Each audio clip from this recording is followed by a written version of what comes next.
মেয়েটি প্রেমিকের সাথে দেখা করতে গিয়েছিল, কিন্তু প্রেমিক তার আরও 4 জন বন্ধুকে নিয়ে মোট 5 জন ওই মেয়েটির সাথে একটি বদ্ধ ঘরের মাঝে সারা রাত ভরা যে কাজগুলো করলো এবং সেখানে সীমাবদ্ধ নয়, তার পরবর্তীতে মেয়েটিকে দুনিয়া থেকে বিদায় করে দিয়ে ওই যে হাতিঝিলের ব্রিজ থেকে তারপর নিচে ফেলে দিল। হ্যাঁ দর্শক, কতটুকু নিষ্ঠুর বা নির্মমতা কাজগুলো করেছে এই মেয়েটির সাথে, পুরো ঘটনা শুনে আপনারা বুঝতে পারবেন। কিন্তু চলুন না বেশি দেরি না করে মূল ঘটনাটা আলোচনা করি। এই ঘটনাটা ঘটে গেছে ঢাকায়। কিন্তু আপনার স্ক্রিনের মাঝে দেখতে পারতেছেন 2 জন যুবক। তো একজনের নাম হলো রাব্বি আর একজনের নাম হলো রবিন। তো রবিনের সাথে এই মেয়েটির সম্পর্ক ছিল, তাদের ফেসবুক থেকে পরিচয়, এক প্রকার পরিচয় থেকে তাদের 1 মাসের একটা সম্পর্ক ছিল। তো রবিন পেশায় একজন গাড়ির ড্রাইভার ছিলেন এবং মেয়েটি 8ম শ্রেণীতে পড়তেন। তিনি ঢাকার কোনো একটি স্কুলে 8ম শ্রেণীতে পড়ালেখা করতেন। তো সেই সুবাদে তাদের একটা প্রেমের সম্পর্ক হয়ে ওঠে। যেদিন ঘটনাটা ঘটে সেদিন 16ই জানুয়ারি ছিল। তার পরবর্তীতে মেয়েটি বলে তার পরিবারকে যে আমি বাহিরে যাব, একটু কেনাকাটা করার দরকার, আমার কিছু জামা কাপড় কিনতে হবে, সেজন্য আমি বাইরে যাব। তার পরবর্তীতে মেয়ে তার পরিবারের কাছে এই কথা বলে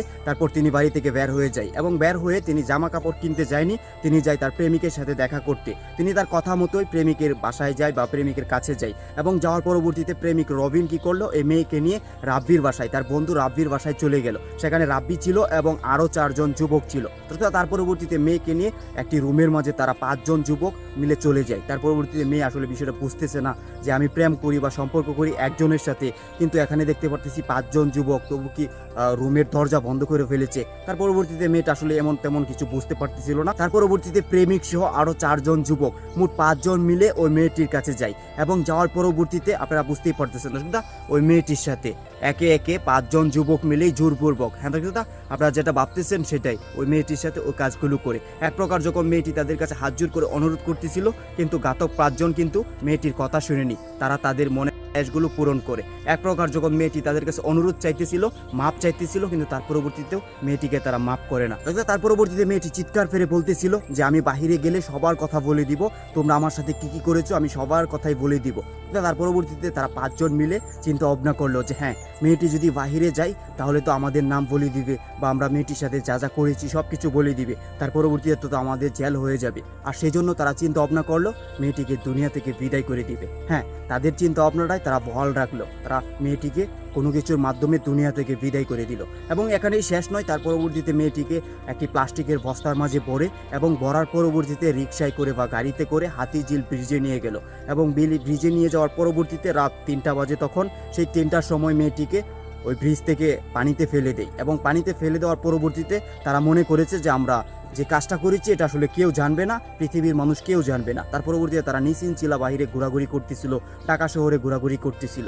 এদিক দিয়ে মেয়ের বাবা মা মেয়েকে খুঁজতেছে, মেয়েকে খুঁজে কোথাও পাচ্ছে না। তারপর তারা থানায় একটি সাধারণ ডায়েরি করে এবং যখন দিন গড়িয়ে অনেক দিন হয়ে যাচ্ছে, তার পরবর্তীতেও মেয়ের কোনো সন্ধান বা খোঁজ খবর মিলছে না, তখন তাদের মনে আসলে সন্দেহ জাগে। তারপর তারা থানায় মামলা করে এবং মামলা করার পরবর্তীতে পুলিশ এই বিষয়টা খুবই গুরুত্ব সহকারে খোঁজাখুঁজি শুরু করলো। তার পরবর্তীতে মেয়ের ফোন নাম্বার ট্র্যাকিং করলো এবং ট্র্যাকিং করে দেখতে পারলো সর্বশেষ কার সাথে মেয়ের কথা হয়েছিল ওই ফোন থেকে। তার পরবর্তীতে রবিন নামের যুবকের সাথেই মেয়ের সর্বশেষ কথা হয়েছিল। তারপর পুলিশ সন্দেহবশত রবিনকে গ্রেফতার করে এবং রবিনকে গ্রেফতার করার পরবর্তীতে রাব্বিও এর সাথে জড়িত ছিল। তারপর রাব্বিকেও গ্রেফতার করার পরবর্তীতে যখন তাদেরকে বেশ কিছু উত্তম মাধ্যম দিয়ে জিজ্ঞাসা করা হয় এবং আদালতে পাঠিয়ে যখন রিমান্ড দাবি করা হয়, তার পরবর্তীতে তারা কিন্তু এই বয়ানটা দিয়েছে বা এই জবানবন্দি দিয়েছে। তারপর তাদের জবানের উপর ভিত্তি করেই কিন্তু হাতিঝিল ব্রিজে এসে মেয়েকে খুঁজে বের করতে পেরেছে পুলিশ। আপনি বুঝতে পারতেছেন, 15 থেকে 16 দিন পরবর্তীতে মেয়েকে খুঁজে বের করতে হয়েছে ওই হাতিঝিলের ব্রিজ থেকে। ভিডিওটা থেকে মা বোনদের অবশ্যই সতর্ক হতে হবে যে সম্পর্ক করলেই হলো না, একজনকে ভালোবাসলেই হলো না। সেই লোকটা কেমন, কার সাথে আমি ভালোবাসতেছি, তার সাথে আমার সারা জীবন থাকা, আসলে এগুলো চিন্তা করতে হবে। যদি আগে থেকে আপনি চিন্তা না করেন তাহলে পরবর্তীতে আপনার সাথে এরকম ঘটনা ঘটতে পারে, এটা অস্বাভাবিকের কিছু নয়। তবে ভিডিওটা শেয়ার করে দিবেন এবং আপনার মূল্যবান মতামত অবশ্যই কমেন্ট সেকশনে জানিয়ে দেবেন। তো আজকের মতো এই পর্যন্তই, দেখা হবে পরবর্তী কোনো ভিডিওতে। সে পর্যন্ত সবাই ভালো থাকুন, সুস্থ থাকুন। আর অবশ্যই বরাবর মতো কথা কিন্তু একটাই, মন্দ কাজ বিরত থাকুন। ধন্যবাদ সবাইকে, আসসালামু আলাইকুম।